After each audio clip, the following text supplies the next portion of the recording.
Jade, it is so wonderful to see you. How are you? I'm fine. I'm fine. I'm fine. Busy as ever, which is great. I was going to say because you are probably one of the busiest working actresses going right now. So I think I read that on Twitter that you're going to be back on Bull, right? I just wrapped an episode of Bull. Yeah. So that was last week. And then I did Aquafina, Nora from Queens, which Yeah.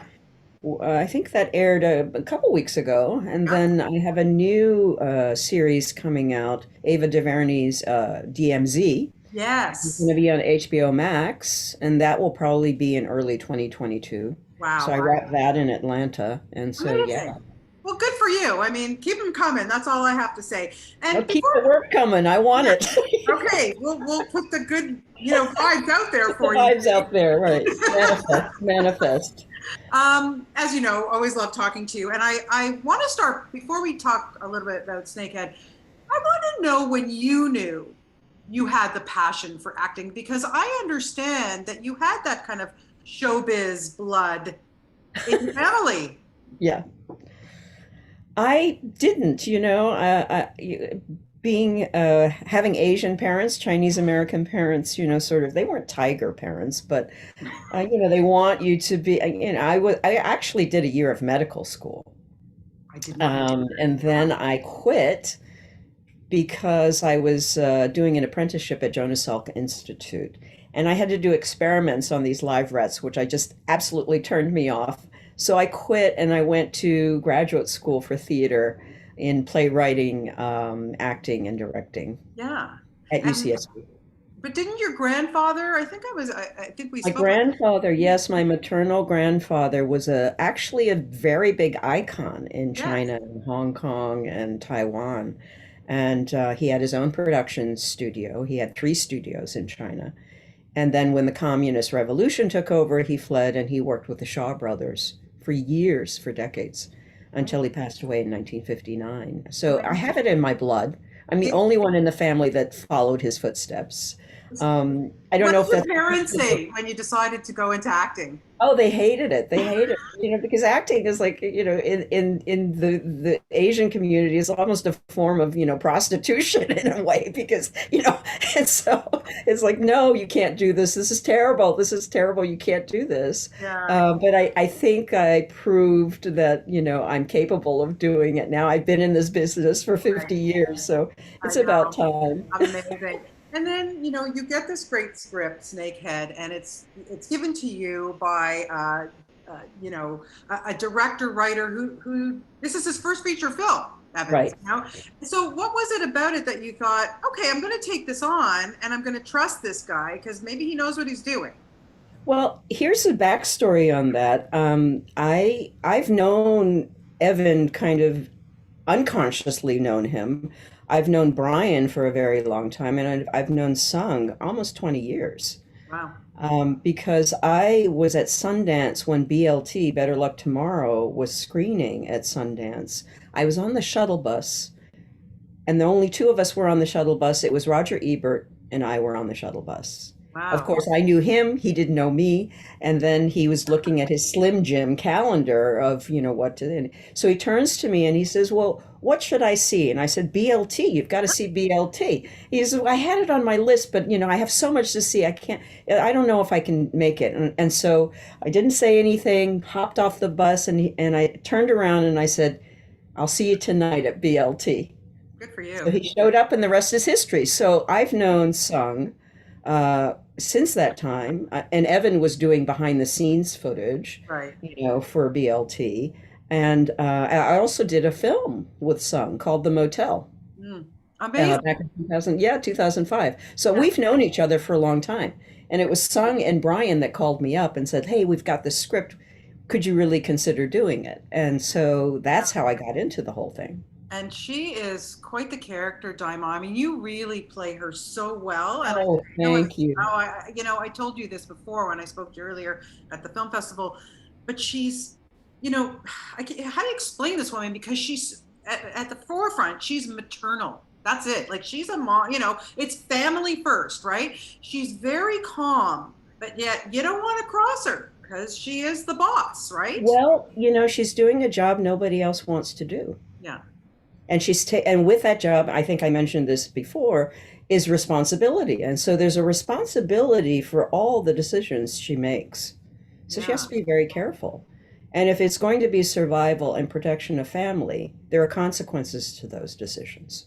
And right. they could be extremely brutal, they could be extremely kind-hearted. She has an emotional attachment to her family. She has an emotional attachment to Sister T, Yeah, who is really her protege, exactly, because exactly. she sees her younger self. Yeah, She exactly. sees the capability of that woman. And it was important for me to use silence as text Hmm. as part of the script.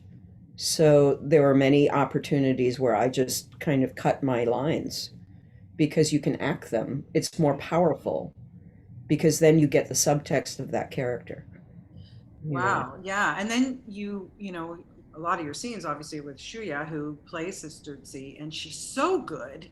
I Yeah, had never seen her before in anything, but she really envelops this character, and you feel for her. But that's right.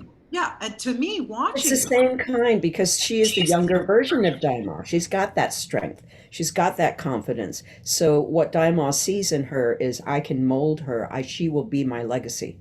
She will be the legacy of this survival and protection of family, and the leader of the community because there has to be one. Someone has to do it. right? Are you kind of like the leader on set because you've been doing this for so long? No, no. I mean, no, I just, I think everyone works differently. Yeah, I take my work very seriously. I do a lot of research and not necessarily research that is really pertinent to the story or the character, but it's something that I think creates the idiosyncrasy of that character. right. So in this particular instance, I think I mentioned, how does Daima walk? How does she talk? How does she move? How does she pick up chopsticks? How does she drink tea? Interesting. It's all in those subtleties that creates the character. Right. So, and that's where the silence is golden because those idiosyncrasies molds why she's so strong and why you're afraid of her Yeah. because she Oh, doesn't say anything. yeah, exactly. That's what makes her scary. I agree with you. But at the end of the day, I mean, this is based on real life. Yeah. It's human trafficking is not something that's going away too soon. No, Fortunately, it's scary to think about, how people are brought over to a country for, they want to just make a better life for themselves, for their that's families, right. but they're taken such advantage of. So, I wanted to ask you, when you talk about research and more about the intricacies, but did you look into human trafficking? Did you get a sense of what it was all about and what this real life person kind of went through as well? Oh, absolutely. I mean, I think, I'm an immigrant, but Yeah, I'm a legal, immigrant. I'm a documented immigrant. And I went through the legal route. I didn't know about the illegal route. I didn't know about the dark side of that. So no, I did read up on it. And a book came out in 2009, I believe, called Snakehead. right. And I read that. And I read all of the news clippings from Sister Ping. Yeah, I worked in Chinatown when I was a teenager, so I knew the surface tourist view of, Chinatown. I didn't know about the underbelly. I didn't know about the gangs. I've heard of them, but I never really lived it.